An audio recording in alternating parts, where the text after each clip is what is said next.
What's up, guys, and welcome to the Vault of Mysteries LFR. This is the second half of the LFR for the very first raid encounter of Mogu'Shan Vaults. If you watched the first half, my guide was pretty much show up and win. Blizzard listened, apparently. This one you actually do have to watch mechanics. I thought that the difficulty of this second half of LFR was perfect. The only reason that I had problems with the first half was, again, because you literally did not need to do mechanics at all. And I understand that it's made for people who don't have time to raid fully, and that's okay, and I understand that. But I also don't think that they wanted to just go through an instance and raid instance and have it be so face roll that they don't even really get to feel any sort of accomplishment. And the second half of LFR, particularly Will of the Emperor, even Elegon to some extent, and Spirit Kings, all three of them have mechanics that if you don't do right, you lose. There's no way around it. Now, I was lucky enough to get in earlier this morning and get in with, it was about half a pre-made, so I was very lucky to get that. And last week when I did it, I literally recorded this about 6 times. Nothing. So I want to jump right in it with you guys. Again, as always, from a healer's perspective is how I do it. This first boss, the nice thing about LFR and the Spirit Kings is they don't randomize the order of the bosses. It's the same ones every time. So for this first boss, stack on the tank, stack in front with the tank. The more people that stack, the more the damage is split. You can see this is why people die. This is why stuff like this happens. The only other thing that boss does that you need to worry about in LFR, flanking orders. Get out of flanking orders. It's not good to stand in front of flanking orders. It's the only mechanic that you have to move for besides getting out of the big asphyxiate. The second boss that they put in LFR is the Maddening Shout boss. That's really the only ability in LFR that you have to worry about. You don't have to worry about throttling your DPS on anything with him like you do in normal mode. All you really have to worry about is when Maddening Shouts up, make sure you're trying to stack so that people can AoE everybody out of it very quickly. It makes the fight a lot easier. You'll have a lot better time, and your healers will thank you a lot. The only other thing that you really have to worry about, especially from a healing perspective, is this is probably the phase where you're going to want to pop a cooldown.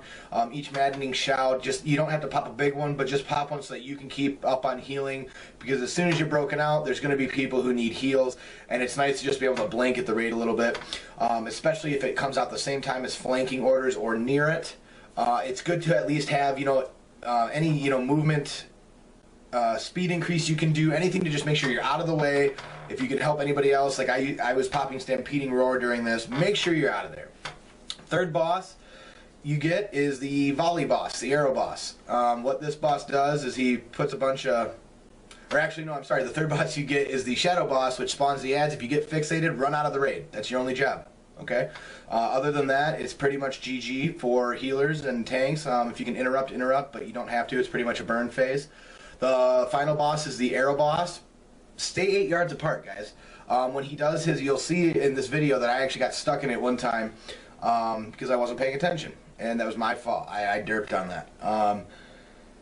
But if you stay 8 yards apart, only one person gets hit by that. You can break them out pretty easy. You don't have to worry about not having healers up or having people have to go out and break a bunch of arrows when they should be focusing DPS on the boss. It should be a quick switch, break that one arrow out, switch back, GG. And then the reason that I included the trash in this, guys, is because if you've ran normal modes, this will be the easiest you've ever seen this trash done, because it is ridiculous in normal modes. This is the most annoying trash I have. Picture the DS dragons and then multiply them by 10 annoying factors. And then I want you to have them punch you right in the face, and that's how annoying this trash is. It is terribly annoying, especially in the next room for Elegon. It's just, there's so many things that can quickly go wrong. I'm not even going to begin to explain it because I still to this day, all I do is I go in there and I heal. I don't care about anything else. I'm like, okay, heal. You guys figure out the mechanics. I don't care. I just want to heal. Leave me alone. The main thing about Spirit Kings, though, guys, is as a healer, obviously keep your dots in your tank. Your tank won't get hit that hard unless you're on the first boss. So it's as if all the healers are just kind of keeping a hot on them, you should have enough. You can pretty much focus on raid healing past that. And the nice thing is about the Spirit Kings is it does show you kind of every ability that the bosses in normal modes do have. Now, it obviously isn't as stringent or as fast, but it is a nice indicator to kind of get you used to the format of the fight. And that's what really LFR was designed for, especially in DS. You know, Yorsage was a perfect example. When Looking for Raid came out with that fight, you know, when you got in there in normal mode, when you got to Yorsage, you were looking around like, okay, I know the feeling of this room. I know I have to kill and add. I know that they do different things. Okay, in normal mode, here's what they do. Don't let LFR make you lazy in your normal runs, guys, especially on this last 3. It will really mess you up. But Blizzard did an excellent job on this one of going through and making it difficult enough to where you can at least see what's going on, and that's what's important. Again, we're working up our way to Elegon. Elegon is another one of those fights, guys, that on normal mode, this is like your raid check. Okay, Elegon is your raid check. Don't think that Garajal is. It's not even close. If you are barely getting past Garajal, like, I mean, if you're squeezing by Garajal, you can get to 4 of 6. You ain't getting 5 of 6. Your DPS needs to be absolutely on point come Elegon. But anyway, that's for normal modes. I'll leave that for another guide. In LFR, Elegon does a couple things differently than normal, and it actually makes it extremely easy. I thought I dropped something. Oh well. What he does is, instead of having that stacking buff that you have to get out for, he doesn't have that. So you still get your damage and healing taken increase if you're on the blue bubble. But you don't have to worry about ever getting out of it because you don't take any stacks. So what this means, guys, is the entire raid can stack on the boss. What does this do? This allows everybody to DPS and literally tunnel into the boss, okay? When the ad comes out, you switch to the ad to blow up the ad, you go back on the boss.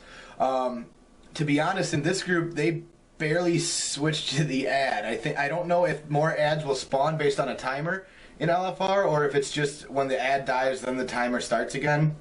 But it didn't seem like it lasted long enough to get past like 1, maybe 2 ads. As a healer, the nice thing about this is if you can get everybody stacked up, what you can do is you can throw down your mushrooms, you can throw down your circle of healing, your rejuves, everything that you've got, you can go ahead and just throw down. Because everybody's right in the middle, you get some nice meaty heals, you don't have to worry about the annihilation, you just heal, and as long as all the DPS is stacked up, you're good to go. The main thing that kills people in this fight, which is amazing to me, is the floor drops out, which, yeah, you should know that. Like when DBM yells, watch your step, or when the, you know what I mean, when Blizzard's like, hey, get out of the middle. Normally that's an indicator of probably the next mechanic coming up. I would get out of the middle. This happens at 85 and at 50%. Okay, that's his phase transitions. Now, also you'll notice that there's sparks, which in LFR no one ever kills, but you'll see that actually in this attempt, on the second time around, we actually killed a couple of sparks. What killing those sparks does, guys, is it stacks a damage multiplier on the boss, so that way when you come back in, he takes 10% more damage for every round of sparks you kill. So if you can do this with a guild group and like get 10 or 15, split up a little bit for Elegon so that you're all kind of helping DPS. Even as a healer, this fight is extremely not healing intensive. As long as everybody's stacked up, it's really not healing intensive. The worst healing points are when you're killing the pillars and you're working your way towards the middle. All those ads that come out, they will randomly hurt people pretty bad. So make sure that you're kind of on your toes for that. That's kind of the biggest thing to watch out for. But again, if you kill those sparks, guys, when you stack back up in the middle for the final phase, the boss goes down so much quicker. It makes healing so much easier. But again, guys, you're a healer first. Yes, I understand that. But if you don't have anything to heal and you can help DPS, help DPS. If you're not having mana issues, help DPS. There's no need. I mean, unless you're mana starved, then don't DPS. Okay, obviously your mana is made for you to heal with. But if you have extra mana, guys, like if you end a fight and you have extra mana, maybe throw it on there. You know what I mean? Like maybe go ahead and throw some DPS, throw some HOTS on that boss. You know, like me, I tried to keep Moonfire on him at all times. If you're a Disc Priest, yeah, definitely. But there's just a lot of different things you can do, guys. It just helps out, especially in LFR, because we all know how it is, where some people like really believe that they should just be able to put you on follow, and that at the end in 35 minutes they should be able to come back, and if there's loot, they should have it because they deserve it. You're wrong. If you see somebody has you on follow and they're not doing anything, kick them. I promise you, as soon as everybody else realizes they're not doing anything, they will kick them too. If you're going to do LFR, do LFR, guys. Help out. It's not that bad. It's actually really fun to do. A lot of the fights, and the cool thing is World of Logs looks at LFR too. So all you have to do is make a World of Logs account and keep track of how you're doing, guys. You can compare yourself in the world on LFR. It's so much fun. I didn't do it in this video because I'm not smart, but you know, like, it's so much fun to do. Like, just because it gives you kind of that it's a great way to test your rotation, guys. There's not a whole lot of mechanics that you have to watch out for, but there's enough to where you do kind of get used to maybe movement during a raid. Okay, is there an ability that I can negate with one of my abilities? Is there a personal defensive cooldown that I should be using here, here, or here? It's a great buffer, guys. It's such a great buffer for raids. Go in there. Go in there and be a pro. You know what I mean? Like, try to be the best. Guys, the greatest thing about LFR is if you're really trying your butt off, I guarantee if you're doing everything right and you're practicing and you're doing a great job, you will be in the top 5 in your LFR. And there's nothing better than looking at the DPS meters or the healing meters and flexing. You know what I mean? Like /flexing afterwards because you just blew everybody up. There's no greater feeling than winning, right? Like, I mean, that's why, I don't know, I love to play the game to see how much I can do. Yeah, I really think it's fun. It's part of why I play the game. But anyway, guys, back on to Will of the Emperor. This is the longest LFR fight in the history. Madness ain't got nothing on this. At least Madness, you had to move a little bit. If the tanks do their job right, and they tank them towards the back of the room, each one gets a stairwell, you can see right there. Each one gets a stairwell, right? They put the bosses there, then that way the melee and the tanks can do their little dance. There is a dance that if you guys don't get hit, melee and tanks, if you don't get hit by his swings, and he shows you where he's swinging by putting his arm one way, putting his arm the other, putting his spear up, if you can avoid those, you get an extra action button that hits the boss for 500,000 damage. Like, who doesn't want 500,000 free DPS just from moving out of a mechanic that you need to practice moving out of anyway? Because in normal modes, you shouldn't be getting hit by that. It's a huge... This fight is really long. It's a huge tax on your healers if you don't do it right. The other thing you need to make sure that you're doing during LFR, kill the ads. Always kill the ads. The ad with the shield, the big bubble shield, you can't hit him from the front. You have to get behind him to DPS him. Other than that, guys, the healers in the range can literally stack up in between the bosses, and it makes life so much easier for toxic gas phase, for any damage that comes out, and that way all the ads are coming to the same area. The other nice thing in LFR is these ads can be slowed, they can be rooted. Like, I threw a mass entanglement out, it worked. I threw a Ursol's Vortex out, it worked.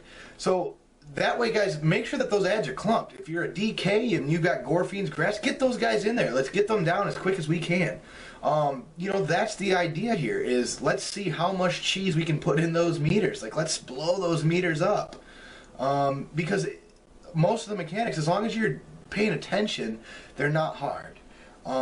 You know that during toxic gas, that's when healers are using their cooldowns. That's when you're taking the most damage. So if you're a DPS or a tank, make sure you've got an anti-magic or a damage reduction out. Just try to help. You know what I mean? Like, that's your job, is try to help out, try to stay alive, because DPS doesn't do any DPS if you're dead. So, I don't know, guys. I really love the way that they did the second half of LFR. I thought it was difficult enough to where you had to be paying attention. You couldn't just literally face roll like the first 3. I thought it was great the way they did it. I really recommend you guys going in there, having fun. You can get 476 gear too, so it's not like you don't get anything. A lot of people just get gold. I know that's all I got, but that's okay. Like, there's a chance that you'll get more, and as long as there's a chance, there's a reason for people to go in there. And guys, it's a great way to look and see what's going to happen in regular raids, or if you don't have time, it's a great way to just get out there and see what's going to happen. But anyway, guys, thanks. Hope you like and subscribe. See you in the next one, guys.